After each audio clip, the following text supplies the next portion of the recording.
Mercredi semblait être un jour normal. Je suis rentrée tard, fatiguée après une longue journée de travail. Mes genoux craquaient beaucoup à cause du long effort et de la marche sur le parquet. La maison m'accueillit dans le silence. Mon mari était en retard pour une réunion et je savais que le seul à la maison était Aldo, son fils issu d'un premier mariage.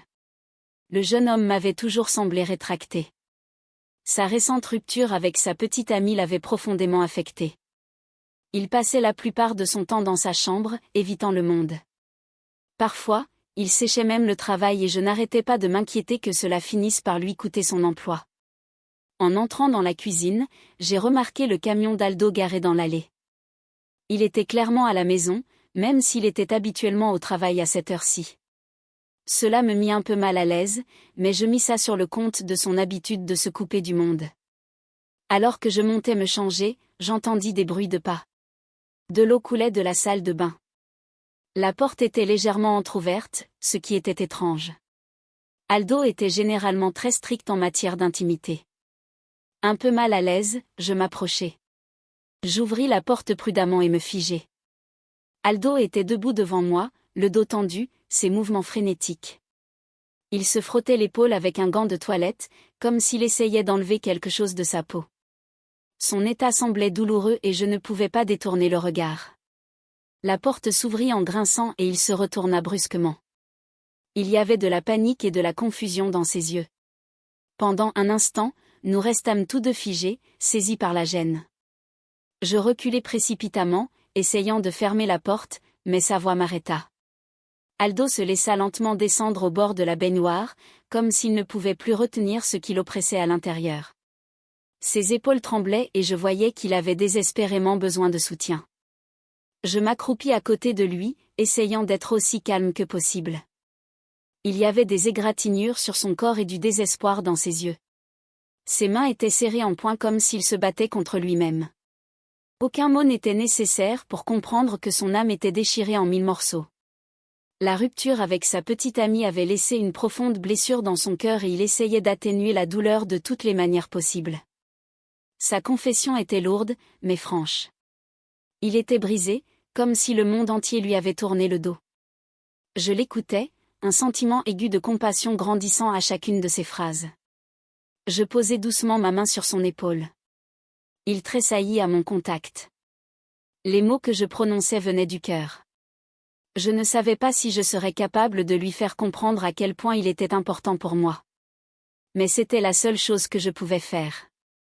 Je fermai lentement la porte derrière moi, nous laissant tous les deux seuls dans la salle de bain. Le silence devint palpable, seulement rompu par le bruit de l'eau ruisselant sur sa peau. L'air était imprégné d'une odeur particulière.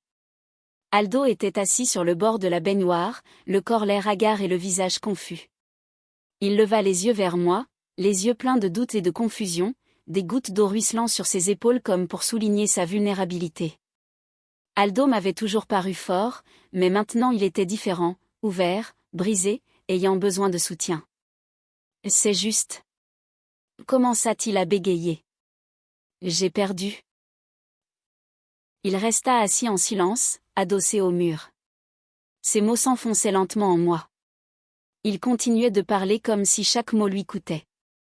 La rupture avec sa petite amie, la solitude, les pensées constantes, comme s'il avait déçu tout le monde autour de lui.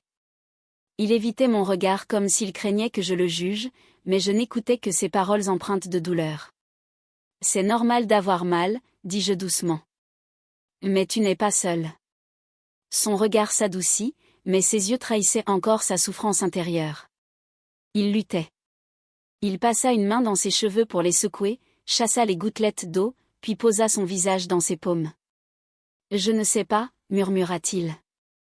Je me levai et m'approchai maladroitement de lui. Je m'assis à côté de lui sur le bord de la baignoire et mon geste fut plus instinctif que réfléchi, je tendis la main et posai doucement ma paume sur son épaule. Il tressaillit. Sa respiration se fit plus régulière, mais la tension était toujours présente dans son corps. Il leva les yeux et croisa mon regard dans ce silence empli seulement de nos émotions. Une connexion qui avait été imperceptible auparavant.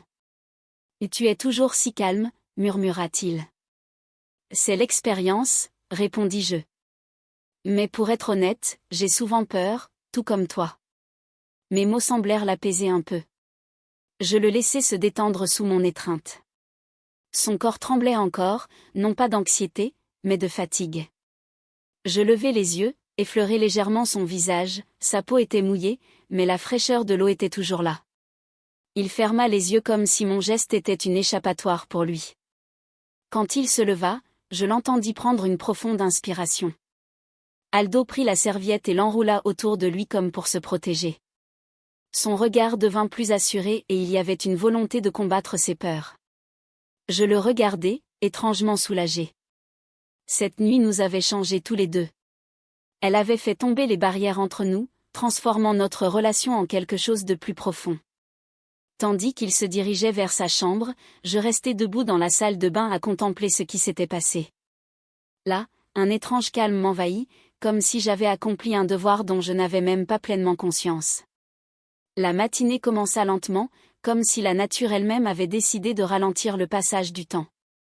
Un message de mon mari arriva plus tôt, j'ai eu un imprévu. Je reste au bureau. Je t'aime. Je lus ces mots, les mains sur ma tasse de café, et je ne parvins pas à me débarrasser de cette étrange sensation de vide. D'habitude, elle était familière, mais aujourd'hui quelque chose était différent. Je me distrais dans la cuisine en décidant de préparer le petit déjeuner. Je coupais des légumes pour l'omelette, essayant de me concentrer sur les minuscules mouvements du couteau, le grincement de la planche, mais mes pensées revenaient obstinément à Aldo. Quelque chose avait changé depuis cette nuit-là, comme s'il y avait un courant invisible entre nous que je ne pouvais expliquer. Son regard, sa voix, tout semblait trop personnel. Soudain, un mouvement derrière moi, le bruit à peine perceptible de pas. Au même instant, une main sur mon épaule. Doucement, je tressaillis si brusquement que le couteau m'échappa des mains dans un bruit métallique. Il tomba sur le sol. Quand je me retournai, je vis Aldo. Son visage était tendu et la peur brillait dans ses yeux. Sa main sur mon épaule tremblait légèrement. « Taille » fut tout ce qu'il parvint à dire. Il ne répondit pas.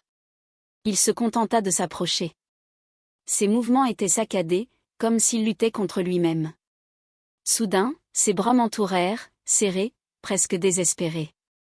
Sa respiration était haletante et son cœur battait si fort que je le sentais contre ma peau. Je restai figée, stupéfaite. Aldo était un homme adulte, grand et fort, mais à cet instant il semblait, comme un enfant perdu en quête de protection. « Je ne peux pas. » souffla-t-il à peine dans mes cheveux. Je ne savais pas quoi dire. Son étreinte était à la fois trop forte et étrangement douce. Le contraste me troublait. Il s'écarta légèrement et je sentis son baiser sur ma joue. Le baiser fut fugace, mais non moins bouleversant. Quelque chose se crispa en moi, laissant une marque impossible à ignorer. « Je suis désolé » souffla-t-il en me regardant enfin dans les yeux. Il y avait de la douleur dans son regard, mêlée à de la gratitude et à autre chose, quelque chose d'inconnu que j'avais peur de nommer. Je voulus répondre, mais au lieu de cela je hochai simplement la tête.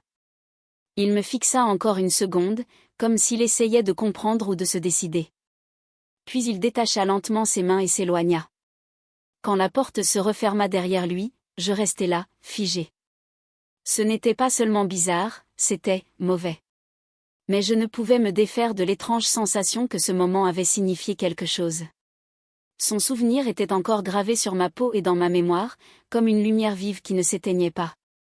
Même les yeux fermés, je voulais me convaincre que ce n'était qu'une impulsion, qu'Aldo était perdu, qu'il avait besoin de soutien. Mais mon âme, elle, refusait de croire ces mots. Plus tard, assise dans la cuisine, mon café refroidissant, je réalisai que ce lien entre nous n'était plus anodin. Ce n'était pas quelque chose d'ordinaire.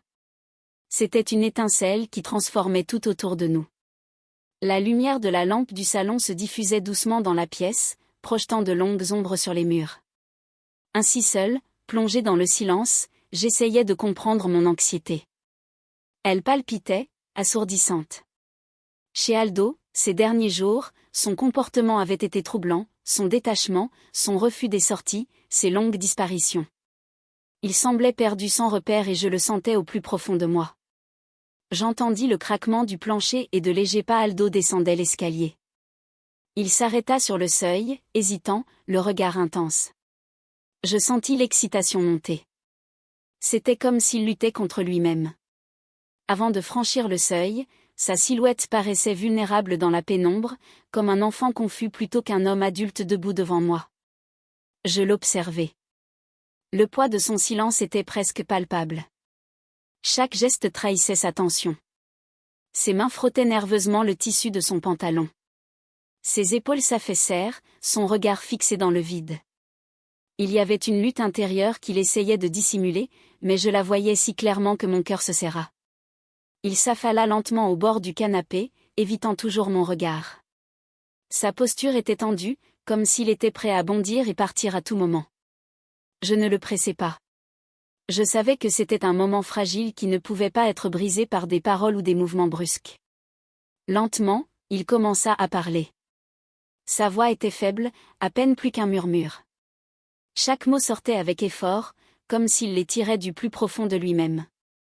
Il parla de se sentir perdu, de ne pas savoir où était sa place, de ne pas savoir ce qu'il devait faire, de ne pas savoir comment trouver des réponses. J'écoutais sans l'interrompre. Sa confession était lourde, comme un fardeau qu'il portait seul depuis trop longtemps. Je voyais combien c'était difficile pour lui d'exprimer ses émotions sans pouvoir les cacher complètement. Il y avait une douleur dans sa voix qui ne pouvait être ignorée. Quand il mentionna que je n'étais que son seul soutien, je compris l'importance de cette nuit où nous avions parlé pour lui. Ce n'était pas une simple confession, c'était un cri de détresse étouffé et presque inaudible. Mais je l'avais entendu. Soudain, il tendit la main et me serra dans ses bras. Je me figeai de surprise. Puis ses épaules tremblèrent et ses bras me serrèrent fortement autour de moi, comme s'il craignait que je disparaisse. L'étreinte était si sincère que mes propres émotions me montèrent à la gorge. Nous restâmes ainsi un moment. Sa respiration se calma peu à peu et je sentis la tension se dissiper lentement. Ce moment n'avait pas besoin de mots. Tout ce qui devait être dit l'était déjà dans les gestes, dans la façon dont il se pressait contre moi, dans la façon dont je lui caressais doucement le dos. Chaque matin, je me réveillais avec une légèreté que je n'avais pas ressentie depuis des années. La maison semblait prendre un nouveau sens, calme mais tangible. Aldo ne m'évitait plus. Sa présence était devenue constante, presque palpable. Son regard, même en silence, en disait plus que les mots ne pouvaient exprimer. Il semblait exister un lien invisible entre nous, fort comme un rayon de soleil par une froide journée. Je me surpris changé. Mes pensées étaient de plus en plus préoccupées par Aldo, comme s'il me voyait tel que j'étais vraiment, avec toutes mes peurs, mes doutes, mes tentatives d'être entendu. Mon mari, toujours absorbé par son travail, devenait une sorte de lointain arrière-plan, comme le tic-tac d'une vieille horloge qu'on finit par ne plus remarquer. Je préparai le dîner et me surpris à fixer le vide en imaginant le sourire d'Aldo, sa voix résonnant dans la pièce à chaque minute qui passait. J'étais de plus en plus convaincu que ce qui naissait entre nous était plus qu'une simple amitié. C'était trop puissant pour être accidentel. Ces mots, tout en lui, résonnaient en mon âme comme je ne l'avais pas ressenti depuis des années. Mais en même temps, j'étais envahi par une sorte de contradiction. Était-ce juste ? J'essayais de trouver des réponses, assemblant les miennes comme les pièces d'une mosaïque. Peut-être cherchais-je simplement ce qui manquait depuis longtemps, ou peut-être était-ce une véritable connexion, le genre de connexion unique que l'on vit quand on rencontre son âme sœur. Aldo commença à passer plus de temps à la maison. Nous restions assis seuls dans le salon pendant de longs moments à parler de livres, de films, même de rêves que j'avais oubliés depuis longtemps. Il était devenu mon roc, un soutien si précieux que j'avais tant manqué. Je ne pus résister à savourer ces instants. Un soir, mon mari était encore en retard au travail. Aldo resta dîner. Il s'assit en face de moi et il y avait une telle sincérité dans son regard que je ressentis une pointe d'émotion. Nous parlâmes, mais les mots se firent de plus en plus rares et moins importants. Le silence entre nous semblait en dire long. Je pensais à mon mari, à la façon dont il avait pratiquement disparu de ma vie, absorbé par ses affaires, ses projets sans fin. Sa présence physique était devenue une routine, rien de plus. Il était là, mais c'était comme s'il n'existait pas. Cette absence ne faisait que souligner à quel point Aldo était là pour moi. Lorsqu'il se leva pour débarrasser la table, je levai la main. Il se retourna, son regard croisant le mien. L'instant fut bref, mais chargé de compréhension et de quelque chose d'autre que j'hésitais à nommer. Je restai éveillé longtemps cette nuit-là. Je me souvins de son regard, de ses mots. C'était nouveau et effrayant, mais en même temps tellement juste. Je ne savais pas ce que l'avenir réservait, mais je croyais que c'était quelque chose de bien, quelque chose que j'avais attendu toute ma vie. Le lendemain matin, la sonnette me réveilla. J'ouvris la porte et vis mon mari. Il se tenait sur le seuil avec une expression fatiguée mais heureuse, portant un énorme bouquet de fleurs.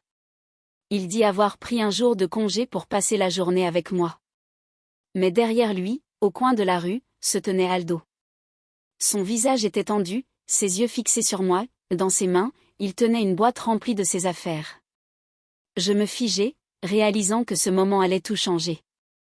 Aldo, mon mari, moi, 3 figures liées par des liens invisibles. Et je savais qu'à cet instant, tout basculait.